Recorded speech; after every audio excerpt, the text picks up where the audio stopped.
My daughter's voice was the last sound before the lake went silent. I can still hear it echoing across that frozen water, Emily calling out, "Mom, I don't think I should dash," and then nothing. Just the crack of ice and the splash that follows nightmares. But what came after that splash, what those monsters did next, that's what turned my grief into something else entirely. Something colder than that lake ever was. When the paramedics arrived, I didn't beg them to stay, I made another call. To someone I swore I'd never speak to again. Someone who understands that sometimes the world needs to burn before it can heal. It's time. Before I tell you what followed, like this video, subscribe, and comment where you're watching from, because what happened next will make you question justice itself. Question whether mercy has limits. Question whether some people deserve the darkness they create. The mountains around that lake stood like silent witnesses that weekend, their peaks reflected in water so still it looked like black glass. February in the mountains, the kind of cold that turns your breath into ghosts and makes every sound carry further than it should. I should have known something was wrong from the moment we arrived. The way the frost clung to the windows of their cabin like accusations. The way their laughter echoed too long across the water, bouncing off those mountains until it sounded more like screaming. I felt like an intruder from the first moment I stepped out of my car. These people, Emily's new family, they had money that spoke in whispers and manners that cut like surgical instruments. Polite smiles that never reached their eyes. Conversations that stopped when I entered a room. 26 years I'd raised my daughter alone after her father died, and these people looked at me like I was something they'd scrape off their designer boots. The cabin itself was obscene in its perfection. Floor-to-ceiling windows overlooking the lake, furniture that cost more than most people's cars, artwork that probably belonged in museums. Everything arranged to remind you of your place in their hierarchy. I watched my Emily apologize for existing in their space, apologize for the way she laughed, apologize for taking up air they deemed theirs by birthright. That should have been my first warning. When someone makes your child apologize for breathing, you don't ignore it. You act. But I thought I was protecting her by staying quiet. I thought if I just smiled and nodded and let them treat me like hired help, maybe they'd be kinder to her. God, the lies we tell ourselves when we're afraid of losing the people we love. Emily was 24 when she married Darren, and I watched her shrink a little more each day. She'd been this bright, laughing girl who painted watercolors and rescued injured birds, who called me every morning just to share whatever small joy she'd discovered. After 6 months with his family, she'd call to apologize for calling. She'd ask permission to visit me in my own home. She'd flinch when doors slammed, even when the wind was just being wind. Darren, God, where do I even start with Darren? Picture everything disgusting about privilege wrapped in a smile that belonged in toothpaste commercials. 6 feet of practiced charm hiding a soul that would make demons uncomfortable. He had this way of saying the cruelest things in the sweetest voice, of making you feel grateful for insults dressed as concern. Emily, honey, maybe you shouldn't eat that bread, you know how your face gets puffy. Said with such loving concern that she'd actually thank him. His parents were worse because they'd perfected the art over decades. Richard and Margaret, never Dick and Maggie, God forbid, who spoke in committee voices about quarterly projections and investment portfolios and which charities made them look most philanthropic. They collected suffering like some people collect stamps, always careful to keep their hands clean while others did the bleeding. Margaret had this way of examining you like you were livestock at auction.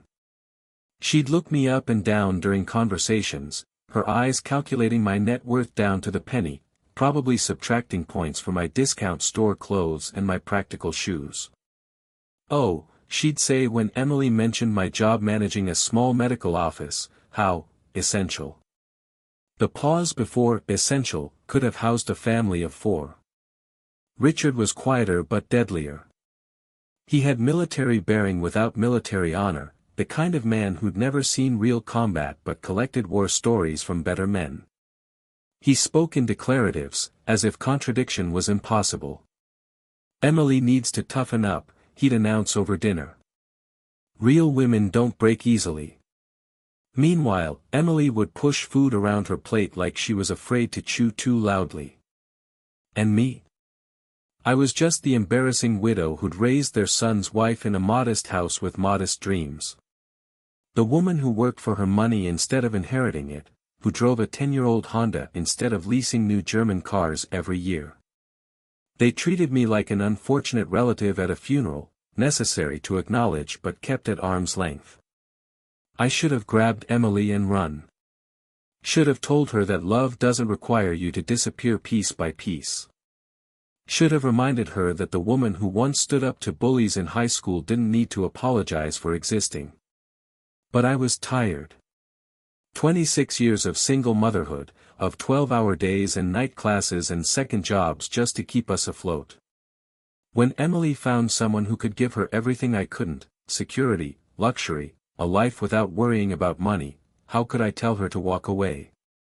Even when I watched her joy leak out of her like air from a punctured tire, I told myself she was just adjusting. Growing up. Learning to fit in. What a goddamn fool I was. That weekend at the lake was supposed to be a celebration.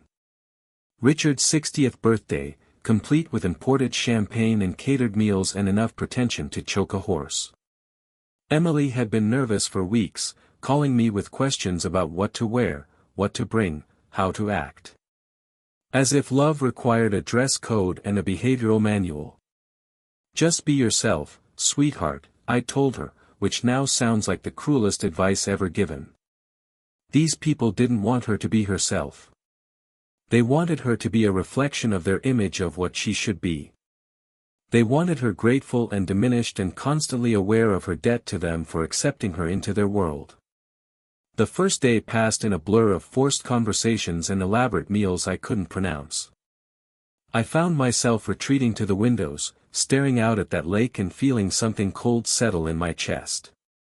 The water was so still it looked solid, like you could walk across it without disturbing anything. But I'd grown up near water. I knew how deceiving calm surfaces could be. Emily kept apologizing, for not bringing the right wine, for laughing at the wrong moment, for her phone ringing during Margaret's story about their trip to Tuscany. Every apology felt like watching her erase herself word by word, until I wanted to scream at her to stop, to remember who she used to be before these people started rewriting her. But I kept quiet. Smiled when they made jokes about city girls and working-class values. Nodded when they explained how their family had standards and traditions that went back generations. Standards that apparently didn't include basic human decency. Traditions that seemed mostly about making other people feel small. The second night, Darren's cousin arrived with his new girlfriend, some 20-year-old model whose dress cost more than my monthly mortgage. The way they welcomed her, fawning over her connections and her father's hedge fund, while treating Emily like furniture that came with the house, that should have been my final warning. "Emily's so lucky," Margaret said to the model while Emily served drinks like hired help. "She married into a family that can teach her how real ladies behave." The girl giggled and agreed, probably not realizing the knife that had just been twisted. But Emily knew. I watched her shoulders sag a little more, watched her smile become more brittle. That night, I heard her crying through the cabin walls. Soft, muffled sobs that she tried to bury in pillows so no one would hear her breaking. I almost went to her, almost knocked on that door and demanded she remember her worth. But I was afraid. Afraid of making things worse, afraid of giving them reasons to cut her off completely, afraid of losing the last pieces of my daughter to their cruelty. So I lay in my guest room, the smallest room in the cabin, naturally, and listened to my child's heart break in silence. The morning of the accident dawned clear and bitter cold. The kind of day that makes everything look sharp-edged and unforgiving. I'd barely slept, haunted by Emily's tears and my own cowardice. I found her in the kitchen at dawn, making breakfast for 8 people like she was auditioning for the role of grateful daughter-in-law. "You don't have to do all this," I whispered when we were alone. "It's fine, Mom," she said, but her hands shook as she flipped pancakes. "They're just particular about things." Particular. That's what we call abuse when we're too afraid to name it properly. Richard appeared while Emily was setting the table, already dressed for whatever outdoor activity he'd planned to prove his dominance.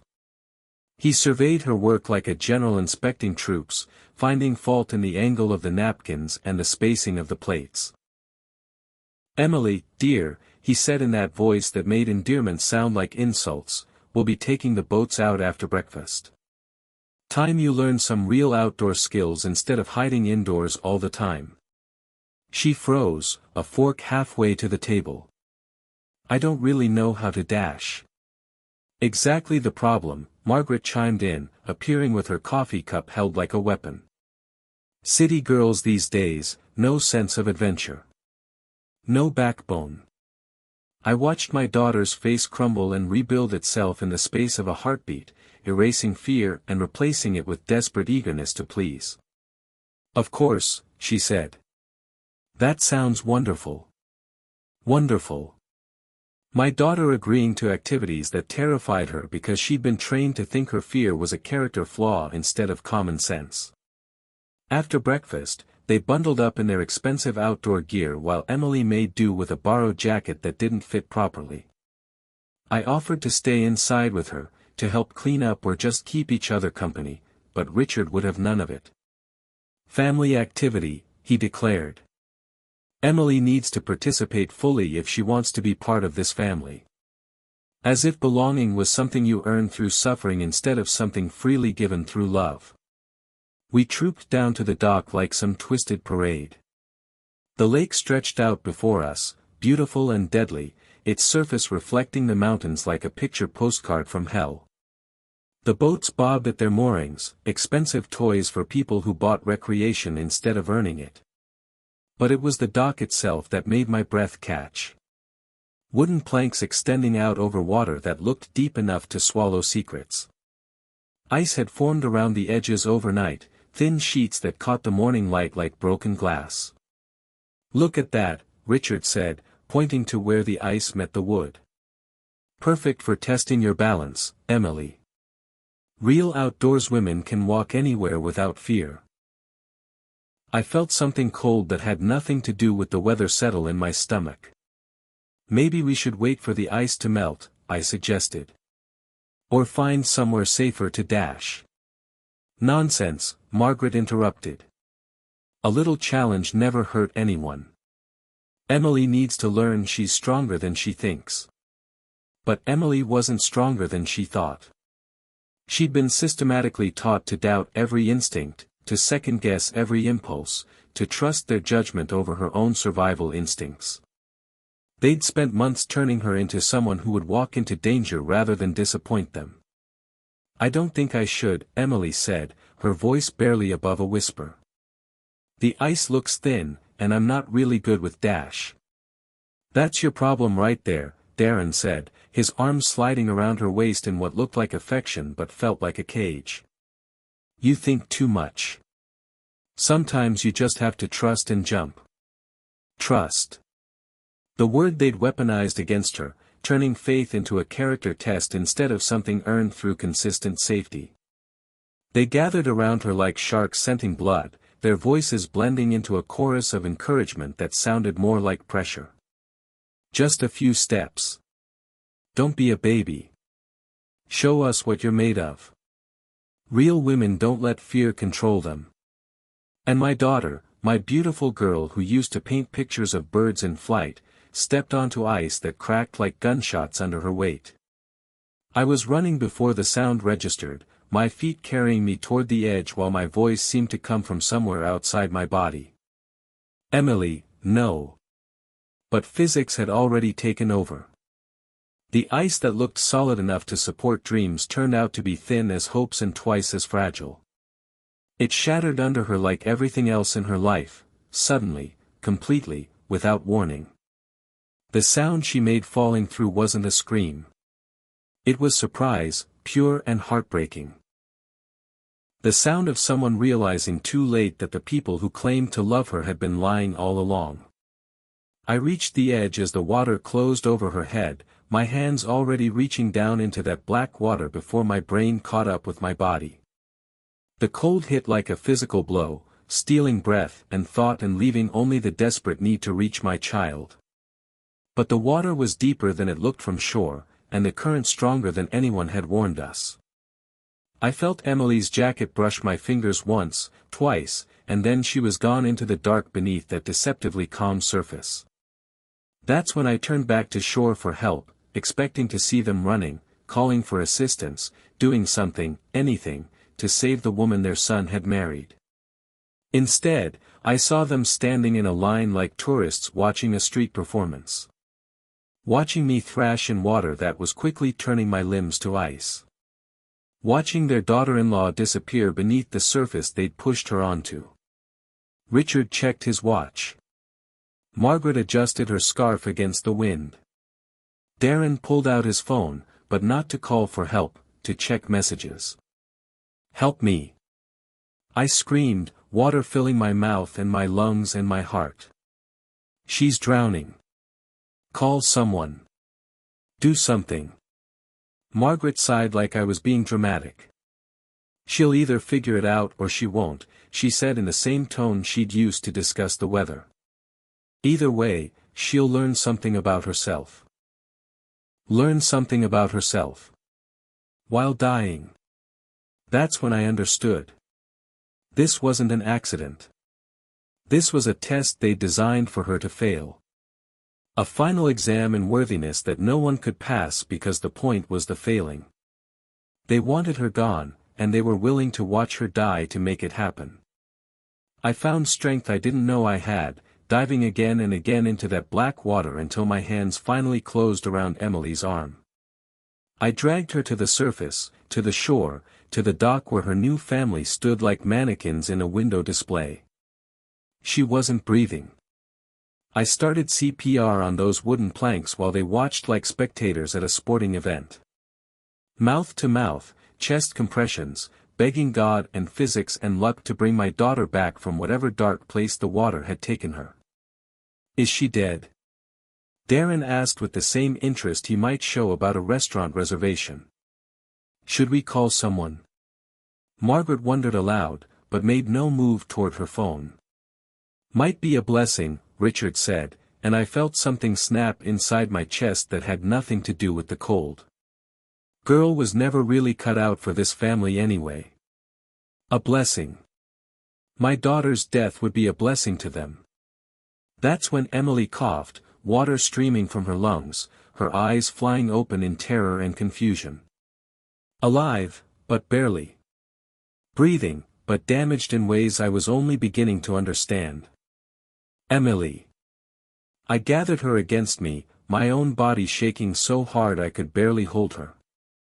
"You're okay, baby. You're going to be okay." But when I looked up for help, for blankets, for someone to call paramedics, they were already walking back toward the cabin. Leaving us on that dock like abandoned pets. Darren paused long enough to say, "Clean yourselves up before you come inside. You're dripping everywhere." Then they were gone, their voices carrying across the water as they discussed lunch plans and afternoon activities as if nothing had happened. As if they hadn't just watched someone nearly die and found it boring. I held my daughter on that dock until a stranger appeared, an older man who'd been fishing from the opposite shore and saw the whole thing happen. He helped me get Emily to my car, called the paramedics from his own phone, stayed with us until the ambulance arrived. "Those people," he said, looking toward the cabin where laughter could be heard floating from the windows. "They just watched." "Yes," I said, and my voice sounded strange in my own ears. Calm. Cold. Empty of everything except a clarity that felt like ice forming in my veins. They watched. The paramedics worked on Emily in the ambulance, checking her vitals and wrapping her in heated blankets while I held her hand and tried not to let her see my rage. She was in shock, hypothermic, confused about what had happened and why no one had helped. "Where's Darren?" she kept asking. "Where's my husband? Why isn't he here?" I couldn't tell her the truth, that her husband was probably toasting her near death with imported champagne. That his family had considered her drowning a minor inconvenience, quickly forgotten in favor of more important matters. At the hospital, I sat in fluorescent-lit waiting rooms while doctors examined Emily for signs of brain damage from oxygen deprivation. Tests for lung infections from the dirty lake water. Evaluations for trauma that went far deeper than anything medical equipment could measure. And slowly, sitting in those plastic chairs that smelled like disinfectant and broken dreams, I felt something crystallize inside me. Something harder than ice and twice as permanent. My tears froze before they hit the floor. That's when I made the call. To someone I'd sworn never to speak to again. Someone who'd been dead to me for 15 years because of choices he'd made and bridges he'd burned. "Elias," I said when he answered on the third ring. "It's me." Silence stretched between us, filled with years of hurt and anger and disappointment. Then, "Sarah." "Jesus, I thought you were Dash. I need your help." "You told me never to call again," he said, and I could hear the old wounds bleeding through his voice. "You told me I was dead to you. That you'd never forgive me for what I did. And you told me you'd never forgive me for choosing family over truth," I replied. "So why are you taking my call?" Another pause. Longer this time. When he spoke again, his voice was different. Sharper. "Because you've never called me. Not once in 15 years. So either you're dying or someone else is. They left my child to die, Elias. They stood there and watched her drown and did nothing." The silence that followed was different from the others. Not empty, but full. Dangerous. Like the moment before lightning strikes. "Who?" he asked. I told him. About the lake, about the family, about watching my daughter disappear underwater while they checked their watches. About Darren and Richard and Margaret and their casual cruelty dressed up as character building. "I need you to do what you do best," I said when I finished. "Sarah," he said carefully, "what I do best destroyed my career and my reputation and my relationship with the only family I had left." "Good," I said, and meant it. Because these people think they're untouchable. They think money and connections mean they can push a young woman onto thin ice and watch her fall through without consequences. And you want me to prove them wrong. I want you to bury them so deep they'll need archaeologists to find their reputations. He was quiet for so long I thought the call had dropped. "Then, I'll need everything you can give me. Names, dates, financial information, anything that connects them to anything questionable." "How long?" I asked. "Give me a week," he said. "Maybe 2 if they're smarter than most rich sociopaths." "They're not," I said with absolute certainty. "They're used to people being afraid of them. They've never had to be careful because no one's ever fought back." "Then I'll do what I do best," he promised. "And Sarah?" "I'm sorry. About Emily, about us, about all of it." "Don't be sorry," I told him. "Be thorough." The next few days passed in a strange split between 2 worlds. During the day, I sat in Emily's hospital room, watching machines monitor her breathing and waiting for her to remember why she'd been afraid to walk on that dock. During the night, I drove past the cabin where her in-laws continued their celebration as if nothing had happened. They never called the hospital. Never sent flowers or cards or even a brief text to check if Emily had survived. When the local newspaper ran a small story about the accident at the lake, they were quoted as saying they were praying for everyone involved, but declined to comment further. Praying for everyone involved. As if they hadn't been involved at all. As if they'd been innocent bystanders instead of the architects of attempted murder. Emily was released after 3 days with antibiotics for the lung infection and instructions to watch for signs of complications. But the real damage wasn't in her lungs, it was in her eyes. The way she flinched when I helped her into the car. The way she kept apologizing for, causing trouble, and, making everyone worry. "Where's Darren?" she asked as I drove her home to my house instead of theirs. "He must be so upset about what happened." I could have told her the truth. That Darren had called exactly once, to ask if she needed him to pick up anything from their house. That when I'd told him she was being released, he'd said, "Great," and hung up. Instead, I said, "He's dealing with some family business. You need to focus on getting better." She nodded and stared out the window at scenery that looked different than it had a week ago. More fragile. More dangerous. Like she was seeing the world clearly for the first time and didn't like what she was discovering. "Mom," she said as we pulled into my driveway, "do you think I'm weak?" The question hit me like a physical blow. "What?" "Richard said I need to toughen up. That real women don't break easily. Maybe if I was stronger, I wouldn't have fallen through the ice." I turned off the engine and sat in the sudden silence, feeling rage build in my chest like pressure in a boiler. They'd done it. Even after nearly killing her, they'd convinced her it was her fault. "Emily," I said, turning to face her, "you fell through ice that couldn't support a cat, much less a person. You fell because they pressured you onto a surface they knew was dangerous. You fell because they wanted you to fall." She stared at me with confusion and something that might have been hope. "You really think so?" "I know so," I said. "And I'm going to prove it." That night, while Emily slept in her childhood bedroom surrounded by artwork she'd created before they convinced her she wasn't good enough to dream, I got my first call from Elias. "I've been digging," he said without preamble. "And Sarah? These people aren't just cruel. They're criminals. What did you find?" "For starters, that's not the first accident at that lake. 10 years ago, Richard's business partner died in a boating accident. Same lake, same family present, same ruling of accidental death." My blood felt like it was turning to ice in my veins. "What kind of business partner?" "The kind who was about to expose Richard's company for tax evasion and insurance fraud. The kind who had documents that could have sent the whole family to prison. And he died accidentally. According to the official report.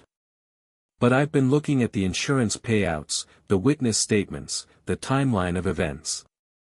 Sarah, they murdered that man and made it look like an accident. And they got away with it because they have money and connections and no one ever looked too closely at rich people's tragedies." I felt something cold and satisfied settle in my chest. "What else?" "Margaret's charity work. Half the organizations she claims to support don't exist. She's been funneling donation money into shell companies for years. Darren's business degree. Bought and paid for, including grades he never earned and recommendations from professors he never met. And Richard? Richard's the worst of all. I found records going back 20 years, bribery, extortion, witness intimidation. He's been buying judges and prosecutors and police chiefs to make problems disappear. Including that drowning 10 years ago.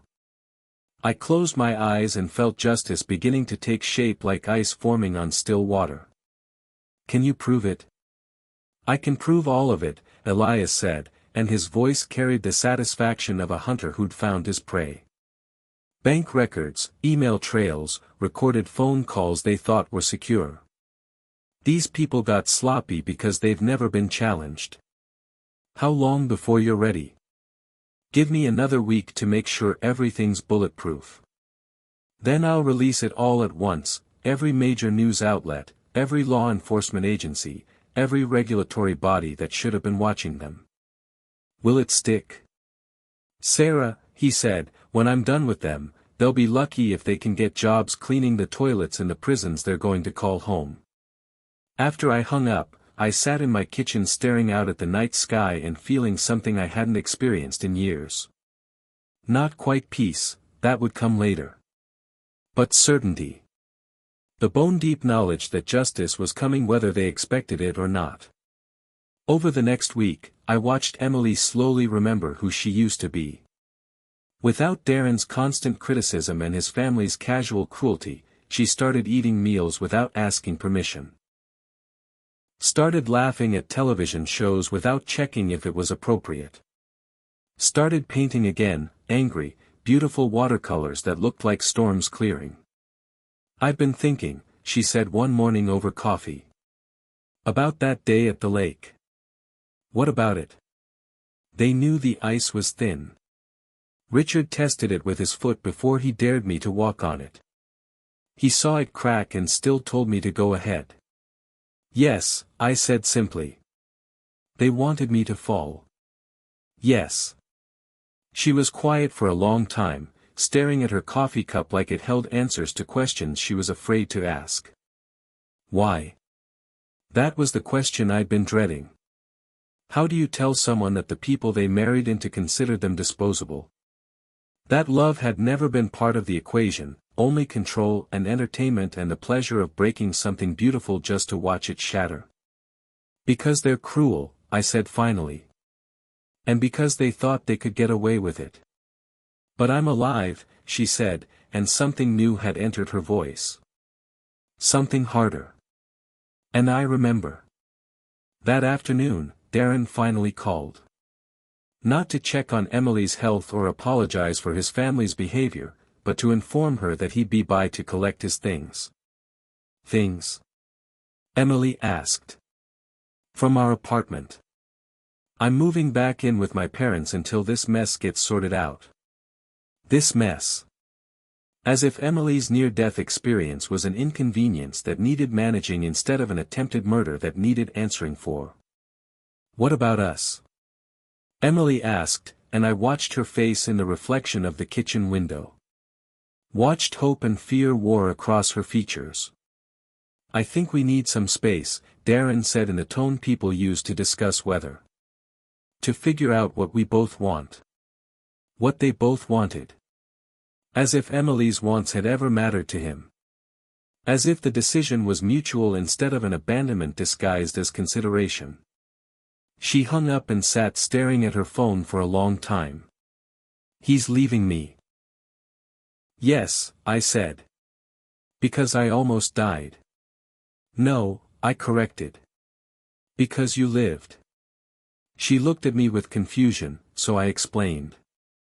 "They wanted you gone, Emily.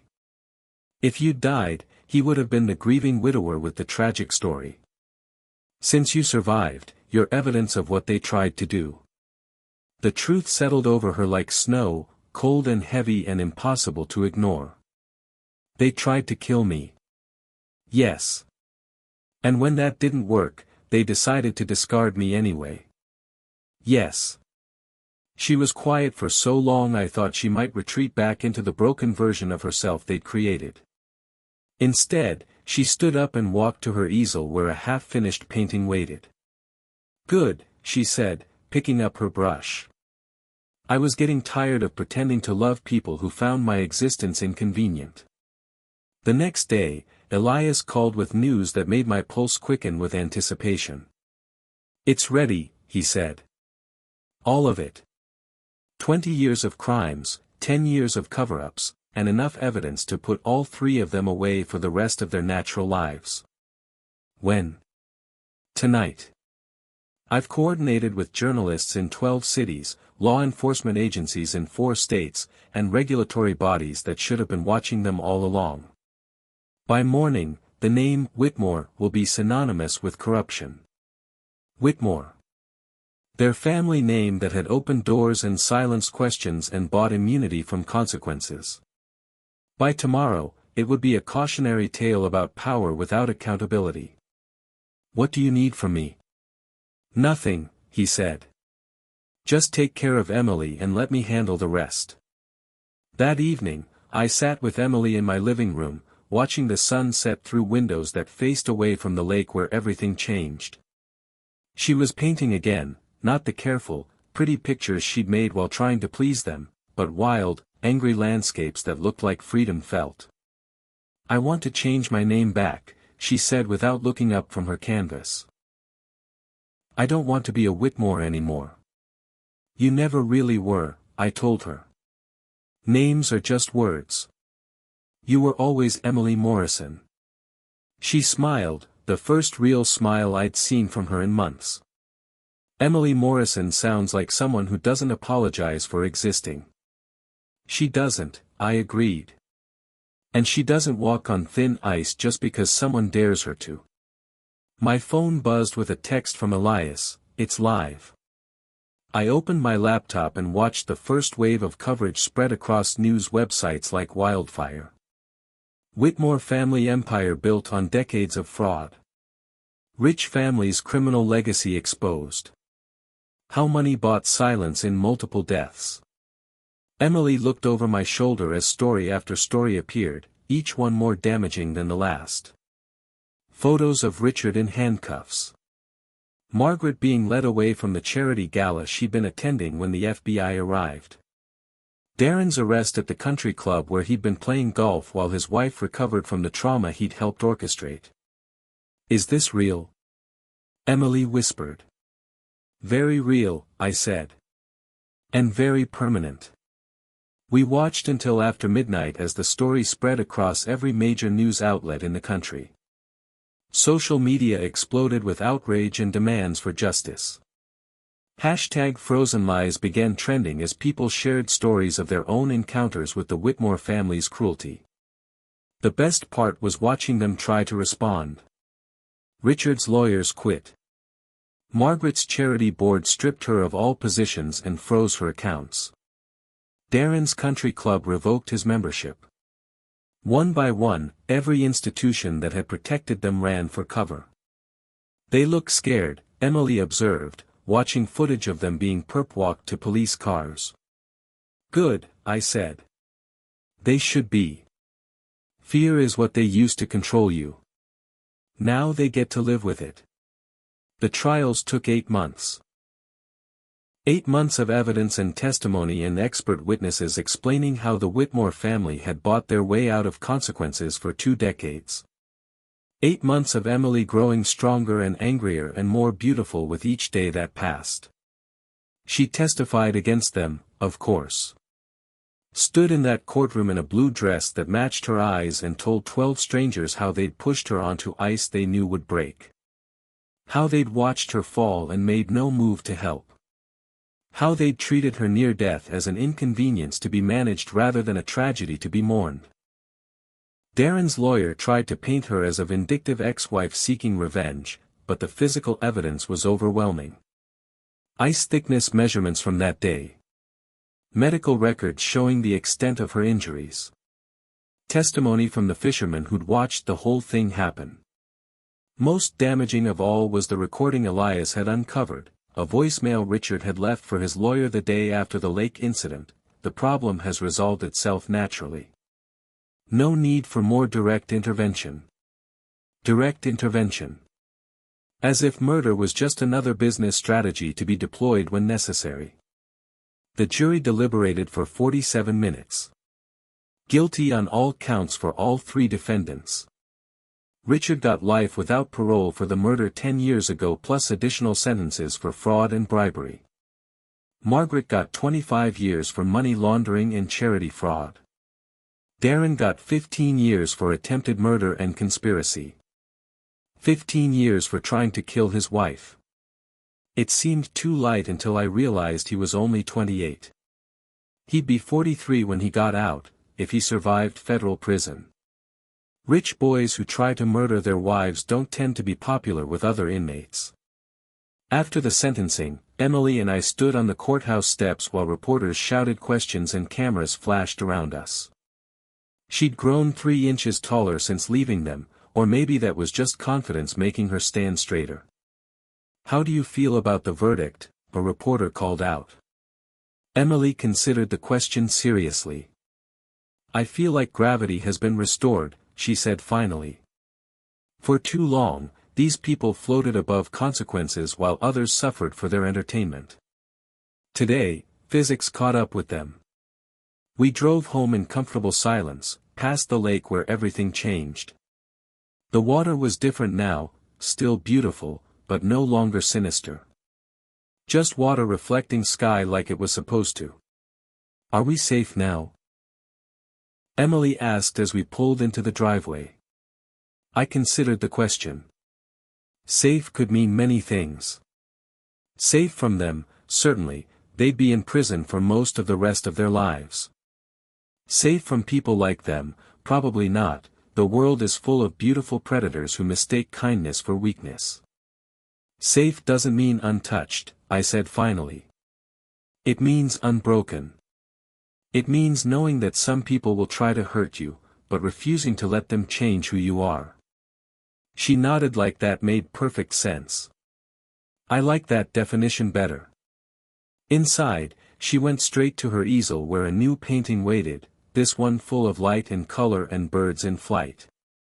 Not the careful, constrained work she'd done while trying to please them, but art that looked like joy sounded. I watched her paint for a while, then called Elias. Thank you, I said when he answered. Don't thank me, he replied. Thank yourself for making the call. I just provided the tools. You had the courage to use them. Will you come visit? I asked. When you're ready. I think it's time we stopped letting old wounds define our relationship. I'd like that, he said. It's been too long. After we hung up, I sat in my kitchen looking at my wedding ring where it rested on the table. I'd stopped wearing it weeks ago, sometime between Emily's recovery and the trials. Not because I'd stopped loving my husband, but because I'd finally learned the difference between honoring the dead and being haunted by them. He would have wanted me to protect our daughter. He would have approved of everything I'd done to ensure justice was served. He would have understood that sometimes love requires us to be harder than we ever thought possible. I left the ring on the table and went to check on Emily. She was still painting, humming softly to herself the way she used to when she was small. The woman who'd been afraid to walk on solid ground was creating pictures of soaring birds. That night, I dreamed of the lake again. But this time it wasn't frozen or sinister or full of hidden dangers. It was just water under sunlight, reflecting clouds and mountains and endless sky. Peaceful the way nature intended, before human cruelty disturbed its surface. I woke up thinking about justice and whether I'd been right to pursue it the way I had. People ask me that now, in interviews, in letters, in social media comments that range from supportive to condemning. They want to know if I think revenge is ever justified. If I believe in forgiveness over retribution. If I would do it all again. The answer is complicated because real life usually is. Yes, I would do it again. Not because I believe in revenge, but because I believe in consequences. The Whitmore family had spent decades proving that money could buy immunity from accountability. They'd learned that cruelty without consequences was just entertainment. Someone had to teach them they were wrong. But it wasn't revenge that motivated me. Revenge is personal and emotional and usually disproportionate to the original harm. What I pursued was justice, the restoration of moral balance in a world that had tilted too far toward protecting predators at the expense of their prey. They tried to murder my daughter and very nearly succeeded. When that failed, they abandoned her completely, leaving her to recover alone while they continued their lives as if nothing had happened. They felt entitled to cause suffering without experiencing consequences. I simply restored the natural order of things.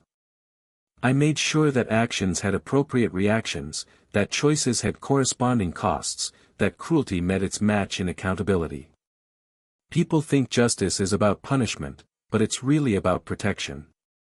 By exposing the Whitmore family's crimes, I didn't just punish them for what they'd done, I protected every future victim they would have claimed if they'd remained untouchable. How many other young women had they driven to desperation? How many other business partners had they threatened or destroyed? How many other accidents had they orchestrated and covered up? The evidence Elias uncovered suggested Emily wasn't their first victim, just their most recent failure. Some people say I should have forgiven them. That holding on to anger would poison my soul and corrupt my heart. That the Christian thing to do would be to turn the other cheek and let God handle their punishment in the afterlife. But forgiveness without accountability isn't mercy, it's enablement. Turning the other cheek when someone is wielding a knife just gives them a better target. And I'm not willing to trust my daughter's safety to divine intervention when human action proved so much more effective. I don't think I'm a vengeful person. I think I'm a mother who discovered that sometimes love requires us to be more dangerous than the people who threaten our children. Sometimes protecting the innocent means being willing to destroy the guilty. Emily has grown into someone magnificent in the months since the trials ended. She's back in school, studying art therapy so she can help other people heal from trauma.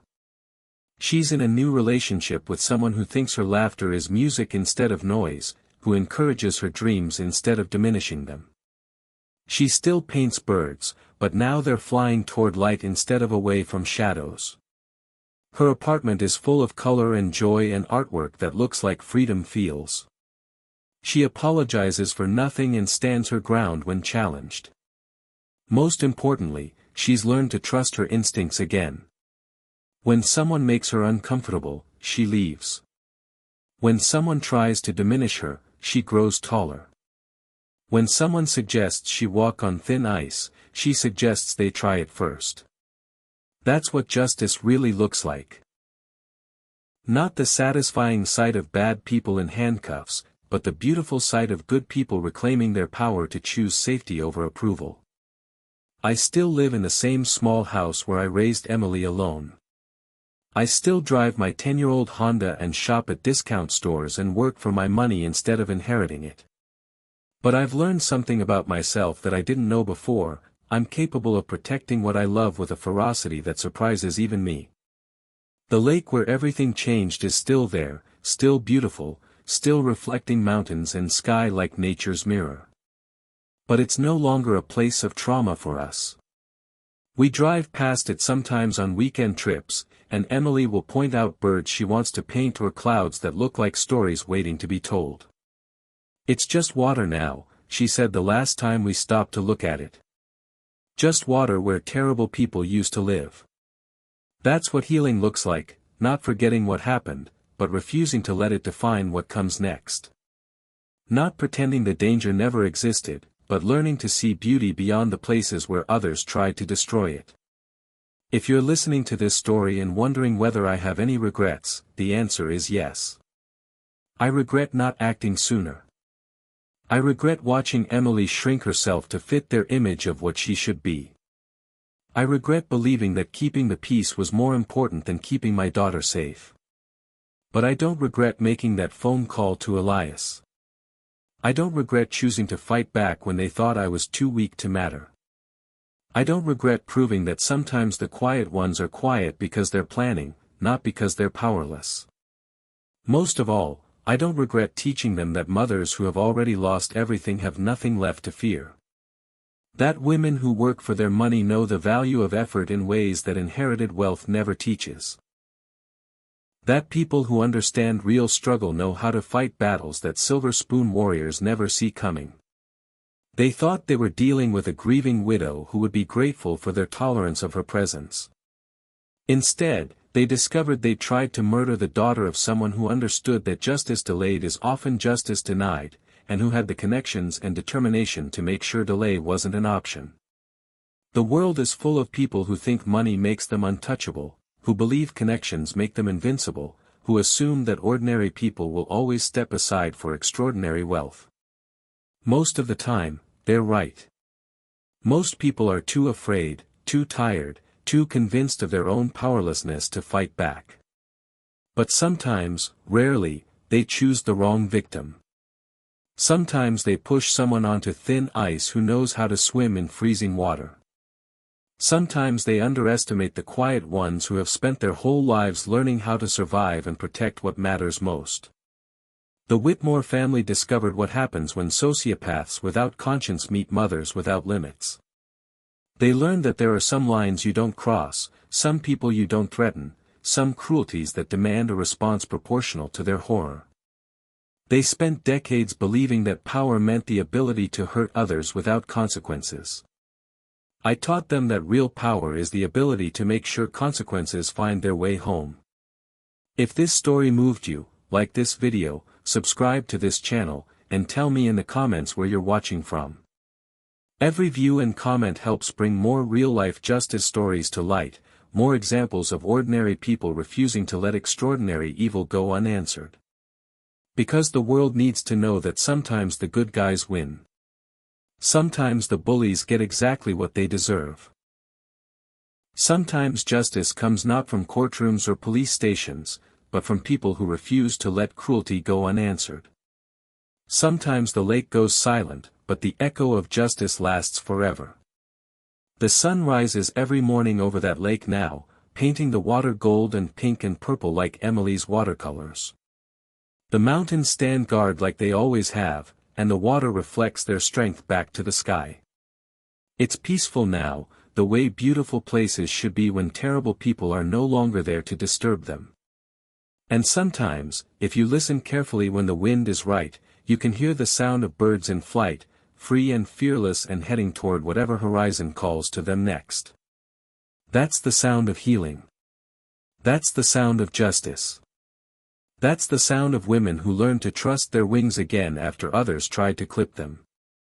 That's the sound of victory, echoing across water that finally knows peace.